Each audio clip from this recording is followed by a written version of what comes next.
Three, two, one, go.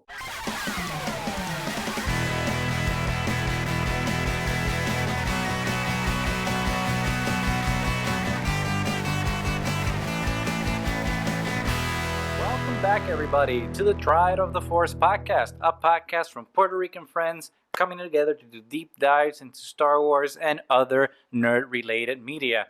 As you can tell, today Nani is not here, but it's not because she doesn't want to. She is just on an early hiatus because she is on finals for law school. So please send her all the best thoughts, all the good luck, all the positive energy, even though she doesn't need it because she always kills those exams. But until then, she will, be doing her thing, studying until she kills it, and then she'll be back. But until then, you gotta deal with me. Today, though, we have a very special treat for everybody. As you know, last week we were very hyped on May the 4th, Star Wars Day, for Young Jedi Adventures, but particularly Star Wars Visions Volume 2. And for those of you who were listening last week, we were very incredibly lucky to be able to interview James Waugh, Jackie Lopez, and Josh Rhimes, the executive producers of Visions Volume 2 and Volume 1, which was incredible. If you couldn't tell from last week, and if you can't tell from my energy today, we are very, very, very hyped with Volume 2 of Visions. It is absolutely phenomenal, and today is no different. We have an incredible thing to share with you guys. But before we do that, we need to do some calls to action. If you haven't done already, please make sure to share, like, subscribe, follow the channel, subscribe to the channel. Like, if you're listening on Apple Podcasts, please leave us a review. If you're on YouTube, subscribe. If you're on all the platforms, make sure to share it, leave a like. It really helps the channel a lot. And don't forget to, leave a comment if you disagree or agree with anything that we're saying or have suggestions about what you want to hear in future episodes. Please make sure to do that. But without further ado, let's keep going because you don't want to hear that. You want to hear what we have to say about this episode. If you didn't know from the thumbnail, it's an interview. We were very, very, very, very lucky to be able to participate in a roundtable interview with Rodrigo Blaas, the director of the first short of Volume 2, Sith. And what an incredible interview this was. I mean, definitely wasn't expecting to talk to him, and it was really great to be in this environment with other content creators that are pretty incredible creators and friends, because we met them through other events and Star Wars Celebration. Among them, the Skytalkers, Brandon from Talking Bay 94, Lacey from Resistance Broadcast, Nikki Kumar from the Boys of 1309, doing a great job representing Ahch-To Radio, Mark Newbold from Fantha Tracks, Brian Young from Full of Sith. So pretty cool and eclectic group there, asking very cool and diverse questions as well. Anyone who was listening to the panel from Star Wars Celebration knows that Rodrigo's short was one of the most colorful, that had to do with painting and the dark side and the light side and the struggles within father-daughter relationships. If you haven't, make sure to go back to the StarWars.com or Star Wars YouTube channel so that you can listen to that, because there's some really cool insight to what Rodrigo had to say about that short. But you don't want to hear me talking about it. You want to hear him. So without further ado, here's the interview. Okay. Who's first? First, Okay. Hola, Rodrigo, Gustavo from Triad of the Force. Such a pleasure to meet you, and thank you so much for this beautifully animated short. We loved it. Thank you. My question has to do with culture and representation. Down in Star Wars Celebration in London, at the press conference, you had mentioned how Pablo Picasso and John Miro were inspirations for the art style, and looking at the short, also we saw the lightsaber hilt designs were really inspired by traditional Spanish rapier hilt designs. So my question has to do with all of that. How did all of these pieces come together for the short? How did they inspire the story? And what other aspects of Spanish culture did you pull from to create this story? So the way I approach the again, and thank you for the compliments for sure. I'm very, very curious about the response on the short. But the way I approached this story was not so much from a cultural point of view, but almost like, a personal. I felt like, okay, I grew up in Spain, so just by, thinking of stories and trying to make that, something that can be universal or can be understood all around the world and be part of Star Wars, but in that will be, culture will probably come out.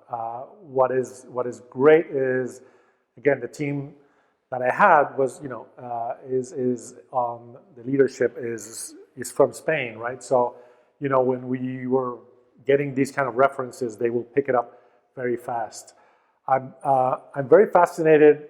Our studio, we just opened a couple of years ago for the short, and we actually are very close to, the center of Madrid, where you can actually walk, almost like do a 5-minute walk and go from the Prado to the Reina Sofia. And you kind of see the history of art in front of your eyes in a walk, in a couple hours, right? You go from a very figurative, art form like Velázquez and Goya to a very, liberating Picasso, and just seeing that, almost like, I was thinking, okay, I get a chance to do this. I have a blank canvas. That is kind of what Lucasfilm offered in an amazing way, right? So I was like, okay, I'd love to connect part of that force through art to that kind of inspiration that happened, especially, in the 20th century, and how, we're very close, almost inspiration to Demoiselle d'Avignon, the famous Picasso painting, and how was one of the pioneers of abstract painting.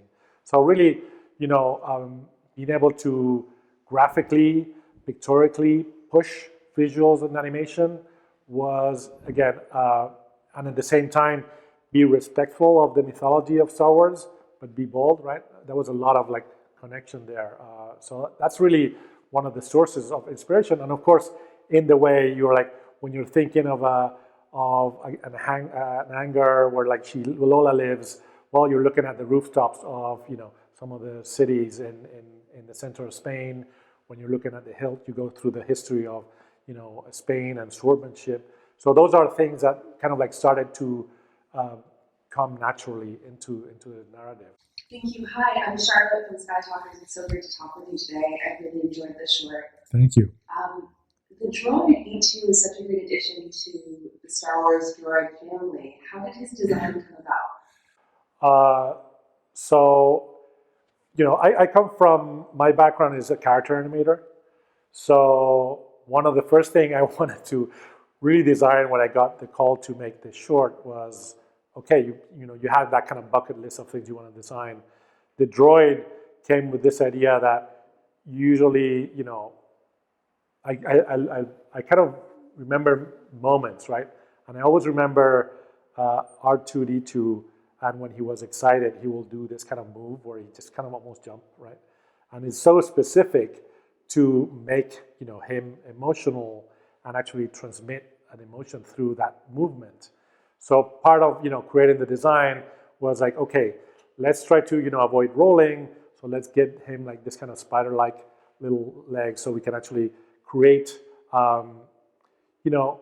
very simple head tilts. I think the audience, part of the and this is the idea throughout the whole short, is I wanted the audience to fill the gaps, to connect the dots themselves and not give them all the answers, just have them in a journey of discovery.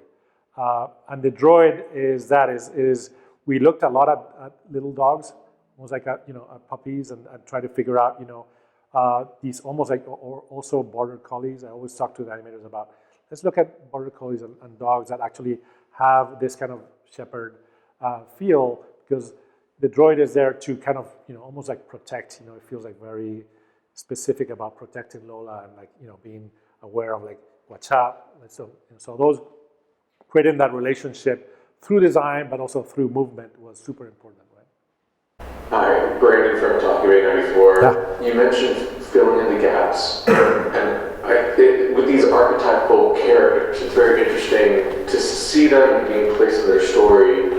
Did you and your team discuss their backstories internally while you were building these characters, and how did that inform who they were on the screen? that has been something that I've been thinking the last couple of years, even when I was writing the script, was this is almost like, and you've seen the short, like it's a moment in time, it's a culmination of a journey to two characters, right? It's a face-off, right? So for me, every line of dialogue, I wanted to imbue it with backstory, right? It's almost like everything there has to connect to a moment that these characters have lived through, because again, there is a dramatic learning experience in the way that I'm thinking about the Sith order, right, and how rigorous that education needs to be. It actually mimics, and that's I think part of the appeal of the Star Wars mythology, that it mimics some of the learning of history, and I think it was the way that it was connected and how we connect to it, because we see some similarities to kind of history, right? So part of that, was always thinking like that must have been a dramatic escape or a dramatic breakup. So again, I started, your ramble, and you start, taking and thinking of unraveling and unwrapping the story, and that kind of like many of those choices in dialogue and moments come from that, from probably other encounters, and even from growing up, learning about the Sith and having to choose a different path, right? Hi, Lacey from the Resistance Broadcast. It's an honor to speak to you. This was one of my favorite ones. Oh, thank you. Cool. So there's so many shots throughout this story that kind of just stick with you even after the episode's over. For me, it's the shot of the Sith Master dragging the lightsaber down the hallway. It's just so beautiful. Are there any moments or shots that are your favorites? I have a very specific moment, and in animation, especially in CG, there's a great team behind it, and many hands touch a shot, right? So that's one. There's one that actually I was there trying to connect the camera. Is the shot where is a shot of realization of Lola, right? From when she realized that darkness is part of the picture. This camera that is on her looks down. The camera, kind of tilts down, and then we see kind of the force, kind of the dark force in a way, and her controlling it through the arm, and then seeing the darkness expanding on the floor, and then lifting those dark bubbles of painting that we've seen before that she cannot control so much into like now fully realize. So we did a lot of back and forth. We changed the lighting from the beginning of her to afterwards to see that kind of resolution, enlightenment coming up. So moments like that are great.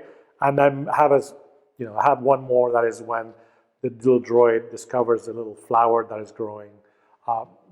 It's one of these where like very, very specific, very a special moment when she, we kind of use the droid to actually change. Again, just witness, this kind of creation on painting, right? Hi, Rodrigo. I'm Nikki from Ahch-To Radio. First of all, I just want to echo everyone else and say, the short is amazing and speaks so beautifully to a lot of the great Star Wars themes. But I wanted to ask you, because I'm curious about some of your previous work, Troll Hunters originally began development, I think, as a feature film, and then eventually lived with great acclaim on Netflix as an animated series, which I'm sure opened up all sorts of new storytelling avenues and different opportunities that you weren't expecting at the beginning. Sure. But I was wondering if you feel like Visions as a sort of project benefits artistically by being a series of shorts on a streaming platform, or do you feel like any of these, any episode from Volume 1, Volume 2 could be just as effective as a feature film? And then I guess by extension, what do you feel like is possible for Star Wars in an animated realm? That's a great question. I think, again, I really love how Star Wars Vision came together, right? And what the Lucasfilm team is kind of doing with it, right? Is actually, making it a safe space in a way that let, creators bring this different point of view, a prism, almost like of what that Star Wars mythology that has been a long time with us, right? And how you can use that to bring different stories. I think that's, I think it's part of the richness of the mythology and what it actually lets the creators do in a way, right? And write is part of what I think is again, it's very specific to that, right? I do, again, I think, there, because, and I can tell you about my journey, not about some other, and I'm very excited about the other creators and what are they creating with different mediums too, like, how also Visions is not narratively giving something new and actually creating that sandbox to play, but also actually experiment visually in animation, right? So I think that is not something that is, it's hard to see, right, in studios that, I have to really, kind of place a bet on an animation show. That's what is great is like, you're getting this, excitement of, okay, let's use actually this, anthology just to push different boundaries, right? For me was, okay, in the way that I was thinking of Sith, it can be live in a Star Wars world, right? I was thinking more prequels in a way, like far away, that kind of medieval time that they talk about. But I always thought like, there's, that those kind of moments could be part of the source of this, right? Of this show, of these characters. But I want to think that way, right? I think, that's the way that probably someone else did more of a contained story. But again, that's what mythology, well thought out and visually simple mythology does. It lays the groundwork for you to create structure like, the classic mythologies that we still create stories from, right? In our world, right? Hi, if it wasn't so visually striking, I probably wouldn't ask this question, but did the visuals inspire the story or did the story inspire the visuals? Because the visuals and the way they're used just seem so important in the broader story of the short. Sure, I think for me it was a whole, right? I wanted to create a piece that, you had that reaction. It's like, where does this come from? Mostly because I do like when all, and again, I love that kind of when that happened in cinema, is when everything clicks.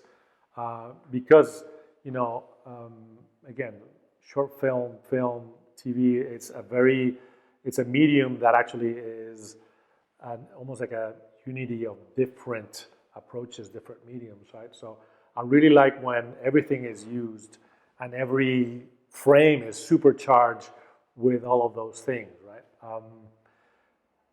The inspiration for the short kind of came from a couple of places. One, a little longer and have a little bit more of a longer gestation. That was myself wanting to play with a blank canvas and trying to bring color and bring these kind of, these connecting the dots through painting and finding, strong color palettes that actually visually you can stop the frame and actually it feels like an illustration, but in motion it feels like animation. One of these things where you cannot quite grasp, how it was done. And then narratively, the character of Lola came from, I've told that story before, but the idea of una mirada is called in Spanish. That is, it's a hard one to translate. It's like, a look or a gaze, or it's something that, my daughter, it was a little small moment that could have been, imperceptible, but during the pandemic, she wanted to get out of the house with flip-flops one of the first time we were leaving. And I'm kind of the typical dad is like, no, we're going to get shoes and all these type of things that you've thought in your mind. And then my daughter looked at me with different eyes that I've seen her before. When she was 10. And I realized that moment, like, there was wisdom on that look. There was a, almost like defy.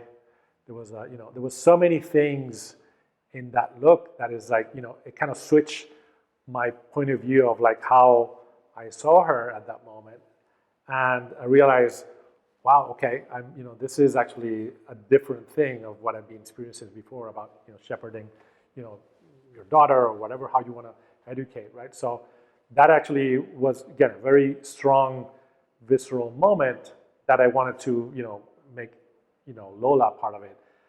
In the short, it has happened before the short, but it is, but it's still that kind of, wanted to defy that, and create her own path and, journey is part of that story too, right? Hey, this is Brian Young with Full of Sith. I wanted to ask about sort of the theme of the story. It makes a very strong statement, especially in a world where it seems like art is sort of valued less and less. You came out swinging with a really strong statement about how art is a path to finding the light in someone. And I'm wondering if you could just speak to that and where that came from and why you felt Star Wars was the place to do that, because I haven't seen something like this before.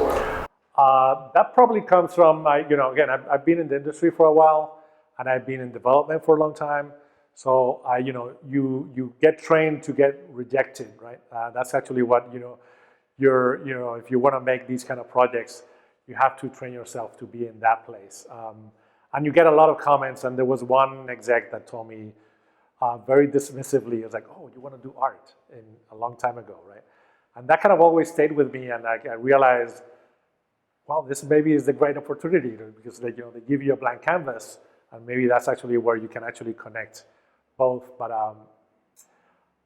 it's interesting, right? These days, we live in definitely challenging times because it's hard to value or to put a value on something, right? It's hard to understand what is the value of something, right? And I still believe, if it really hits your core emotionally, if there's a beauty to it, if there's, a craft that, a team has put into it, I really value those things, right? And I still think that is one of the highest values we can, bring to a medium like animation. So that's always been very simple, my approach, and I kind of this was the perfect opportunity to use Star Wars visions and actually bring, again, a different point of view, but always aiming to create, visual value, visual protein, right, into it. So a question I really had that was really interesting for me, looking not just at your short, but all of the shorts of Visions, is the treatment of the Sith. Traditionally in Star Wars, the Sith are viewed as a binary of evil versus the Jedi, which are good. But Visions, especially Season 2, Volume 2, has given us a more nuanced approach of what the dark side is and what the Sith is. And this short is very emblematic of that, especially with how the use of color and art to show Lola's journey. So can you expand on that a little bit, what your views on the Sith and the dark side is in reference to the character's journey in this episode? Yeah, I think, again, that's where the best, villains or dark side, not to just simplify it, but the best characters that come out of that kind of dark side is when they have these kind of dichotomies, right? These kind of, almost there's ideas that you can connect to, but at the same time, that they are, they're not, done from the right place, right?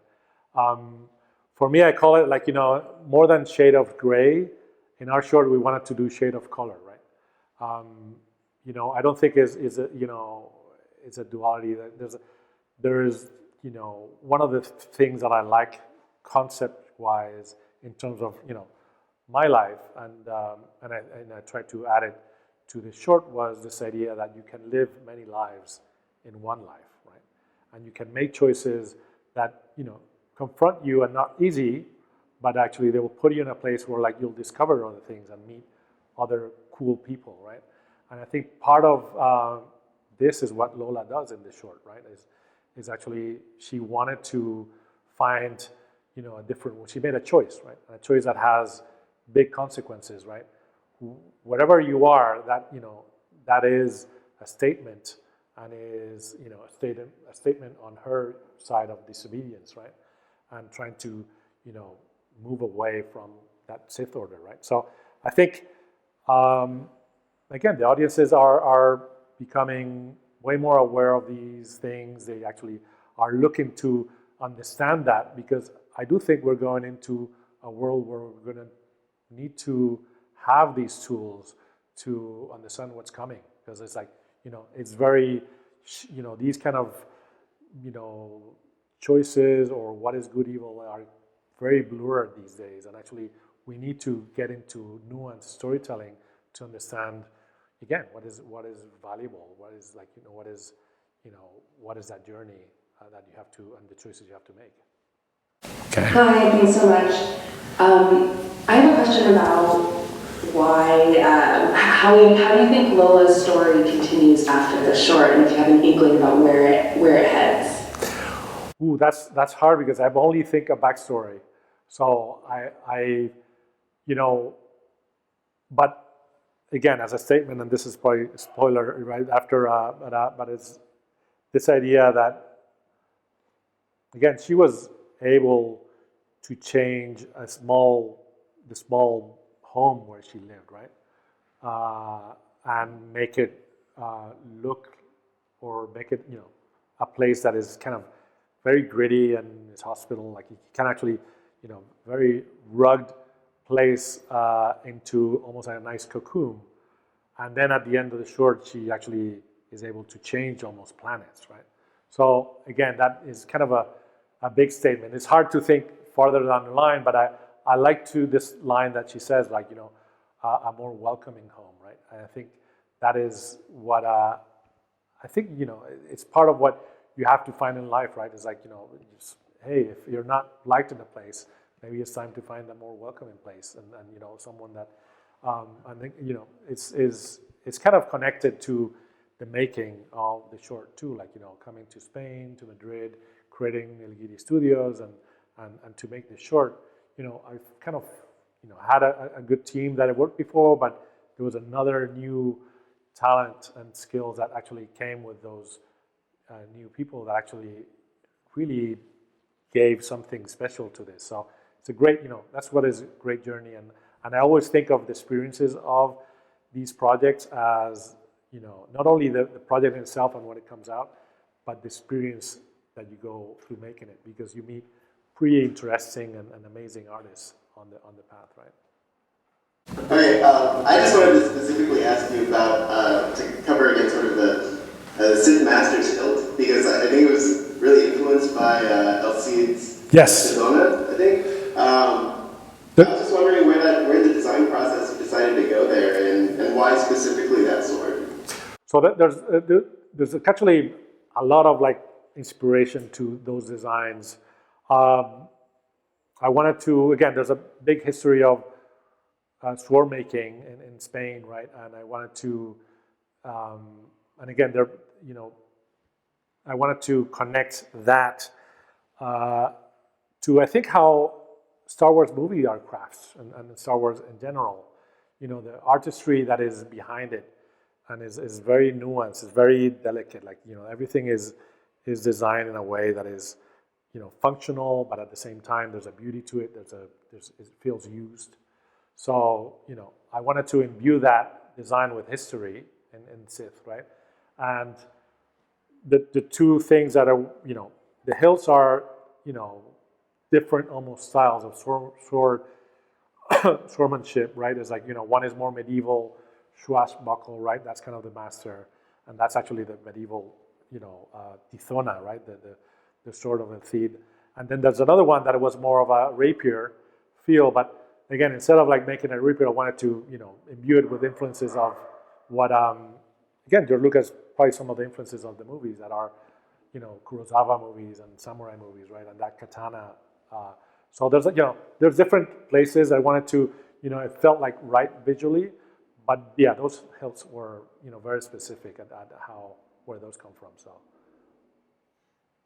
great. Okay, we don't have time for more. Thank you very much. Thank you so much, everyone. Yeah. Bye. Bye-bye. How amazing was that interview? I know we were very, very lucky to be able to go twice and ask a couple of questions. We do have to apologize. I don't know if you noticed, but the audio for us asking the questions wasn't the best quality, and that wasn't our fault. It was a Zoom thing of like how the file was given to us. So I'm not an audio engineer, so I did the best I could trying to clean up our side of it. Probably blown out in some areas, but hopefully you were able to get as much as possible from the questions to understand the context from which the answers were given. But that notwithstanding, hopefully the interview was enlightening and you got to learn a little bit something extra from what the short was. It's definitely one of our favorite shorts and one that we will be revisiting over and over again. But tell us what you thought. Ultimately, you know what we think. We've been saying it for 2 weeks now, so we want to hear what you have to say. Leave a comment down below here if you're on YouTube. If you're on Apple Podcasts, then head on over to Twitter and send us a message, comment on our post, and give us your thoughts. If you're on Instagram, leave a comment there. We definitely want to know what you guys think. But with that, like I said, wish Nanny some luck. She's in those tests. She's gonna kill him, but some positive energy it goes a long way. So please send her some good vibes. But yeah, we have been Triad of the Force, like I said before. If you don't, please make sure to follow us here on Twitter, Instagram, Facebook, Hive, anywhere where podcasts can be found. You can find us there. If you're on YouTube, make sure to subscribe, hit that bell for notifications. Like I said, leave us a comment. And if you really like the channel, we have a TeePublic, so make sure to check that store and get a t-shirt if you like it. If you have some ideas for t-shirts, make sure to give them, and who knows, maybe we'll make a new design just for you. But with that, we have been Triad of the Force. Thank you so much, and may the Force be with you.